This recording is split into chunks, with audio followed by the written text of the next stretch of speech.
حال ہی میں جو ایک قانون منظر عام پر آیا جو بنا تو 4 سال پہلے ہے، لیکن اس کے بارے میں معلومات بعد میں آئیں، اس کے مختلف اسباب اور وجوہات ہیں، اس پر بھی ہمیں خود احتسابی کی ضرورت ہے، خاص طور پر ہم لوگوں کو جن کی ذمہ داریاں بہت زیادہ ہیں۔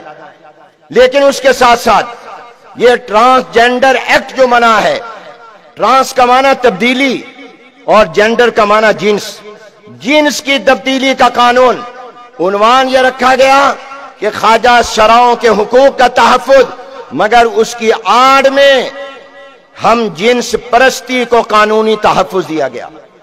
مرد سے، عورت سے شادی کر سکتے ہیں، اور میں ایک عرصے سے علماء کی مجلس میں یہ بیان کرتا ہوں کہ 1961 اور 62 میں حضرت مولانا شمس الحق صاحب افغانی رحمت اللہ علیہ نے خیر المدارس ملتان میں وفاق المدارس العربیہ پاکستان کی مجلس شورا کے اجلاس میں، جس میں اس وقت کے بڑے بڑے اکابر موجود تھے، حضرت مولانا محمد یوسف صاحب بنوری رحمت اللہ علیہ، میرے جد امجد مولانا خیر محمد صاحب رحمت اللہ علیہ، مفکر اسلام حضرت مولانا مفتی محمود رحمت اللہ علیہ، بڑے بڑے اکابر تھے۔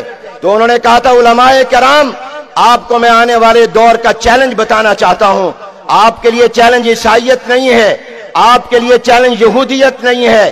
ایک دور تھا جب ان سے مناظرے ہوتے تھے، اب یہ بطور مذہب نہیں، بطور قوم کے دنیا میں ہیں۔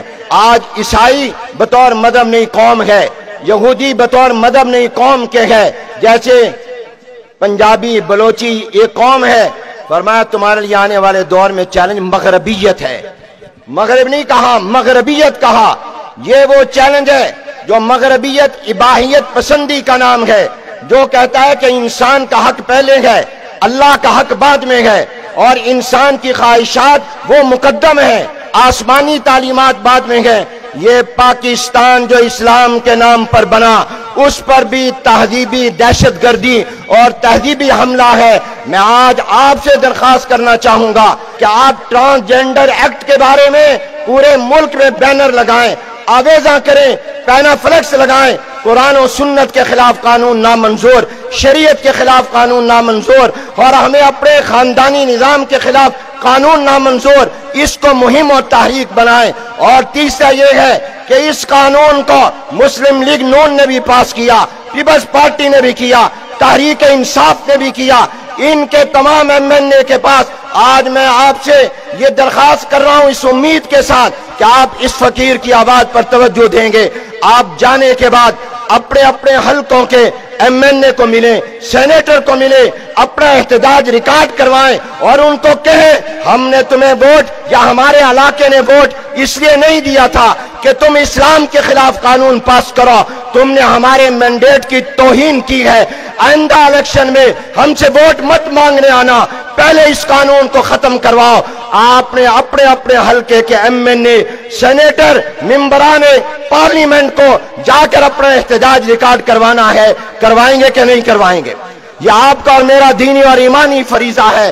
آپ کو وہ حدیث پیش نظر رہنی چاہیے، بستی کو تباہ کیا گیا، عذاب آیا، فرشتوں نے کہا اللہ ایک بندہ تیرا نیک بھی ہے، اب آنکھ جھپکنے کے برابر کبھی گناہ نہیں کیا ہے، اس کو بھی برباد کر دیں۔ فرمایا اس کا رنگ نہیں بدلا تھا، اس کے چہرے کا رنگ بھی متغیر نہیں ہوا تھا، بغاوت کو دیکھ کر، گناہوں کو دیکھ کر اس کو بھی تباہ برباد کر دو۔